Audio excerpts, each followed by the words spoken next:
Hello, everyone, and welcome to my channel. Today, I have a special treat for you. I'm going to tell you about 3 spine-chilling horror stories centered around childhood. Are you ready to get scared? Let's begin. The first story is about the imaginary friend. In a small, seemingly peaceful town in the heartland of America, there was a house that the locals whispered about. The old Victorian mansion, with its peeling paint and overgrown garden, had been abandoned for years, yet it stood defiantly, a silent sentinel with many stories hidden within its walls. The story begins with a young girl named Emily, who moved into the house with her parents.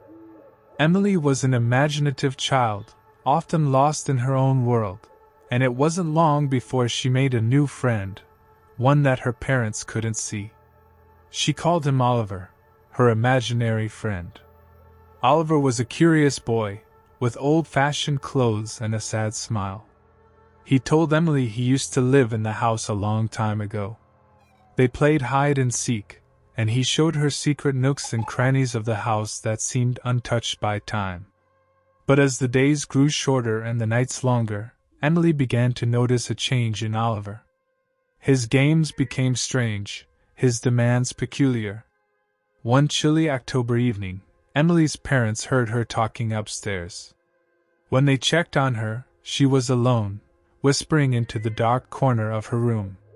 Concerned, they asked who she was speaking to. "Oliver," she said, pointing to the empty space. "He's upset. He says he can't leave until he finds what he lost." The parents dismissed it as a child's active imagination, but strange things began to happen. Objects moved on their own, cold drafts filled the rooms, and sometimes they could hear a child's laughter echoing through the halls when Emily was asleep. Determined to get to the bottom of the mystery, they researched the house's history and discovered a tragic tale. A century ago, a boy named Oliver had lived there. He vanished without a trace, and the case was never solved. The town speculated, but the house kept its secret, until now. Emily's parents realized that Oliver was more than just an imaginary friend. He was a spirit anchored to the house, searching for something he'd lost in life. They called in a medium, who helped Oliver communicate.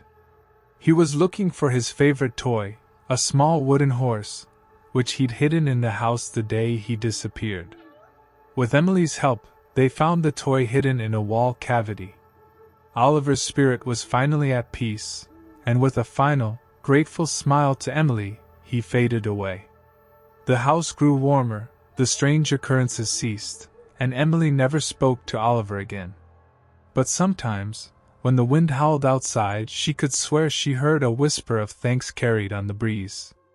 And so, the story of the imaginary friend named Oliver became another secret of the old Victorian house, a tale occasionally told on stormy nights when the past feels just a breath away. The second story is about the dollhouse. In the quiet town of Willow Creek, there was an old mansion known to the locals as the dollhouse. It was said that the mansion's last owner, a reclusive toymaker, had filled the house with lifelike dolls before he vanished without a trace. As the story goes, a group of thrill-seeking friends decided to explore the dollhouse one stormy night. They entered the grand foyer, where hundreds of glassy eyes seemed to follow their every move.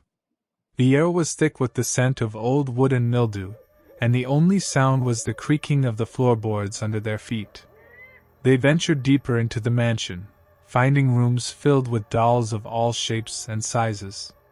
Some were seated at a long dining table, frozen in a macabre tea party, while others were arranged in unsettling poses, as if caught mid-conversation. The friends began to feel uneasy, the feeling of being watched growing stronger with each step. Then they heard it, a soft whisper, barely audible over the howling wind outside.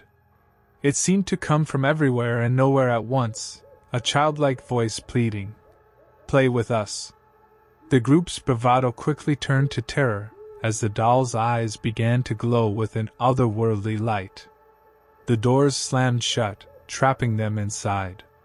They ran, searching for an exit, but the labyrinthine corridors twisted and turned, leading them in circles. In the end, they found themselves back in the foyer, where the dolls had moved from their original positions, now forming a circle around them. The whisper returned, louder now. "You're one of us." And one by one, the friends began to feel their bodies stiffen, their skin turning porcelain, until they were nothing more than new additions to the dollhouse's collection.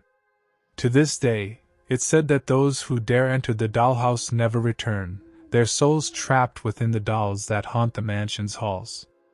And on stormy nights, if you listen closely, you can still hear the soft, eerie whisper, "Play with us," carried on the wind from the direction of Willow Creek.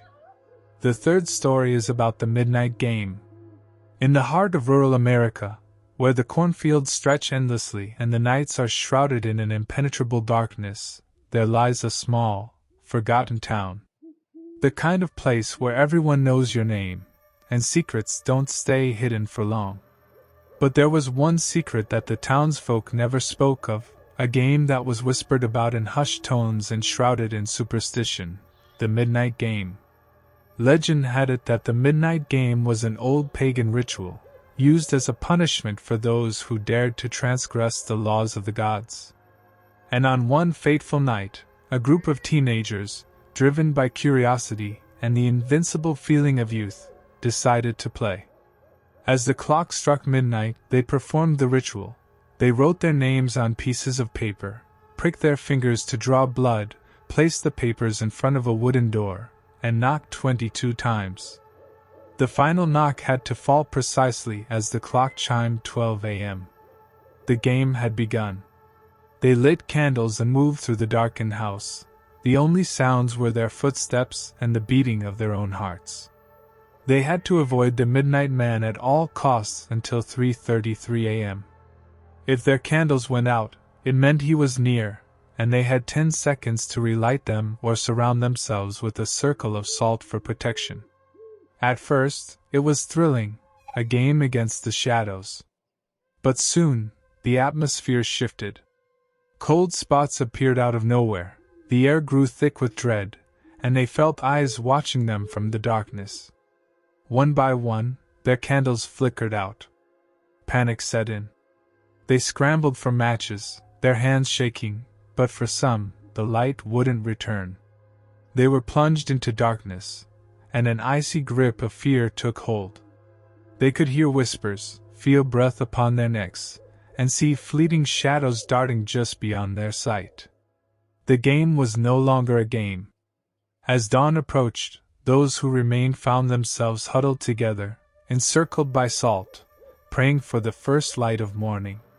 When the sun finally rose, they emerged from the house, changed forever. Some say they left a part of themselves behind, trapped in the darkness with the midnight man.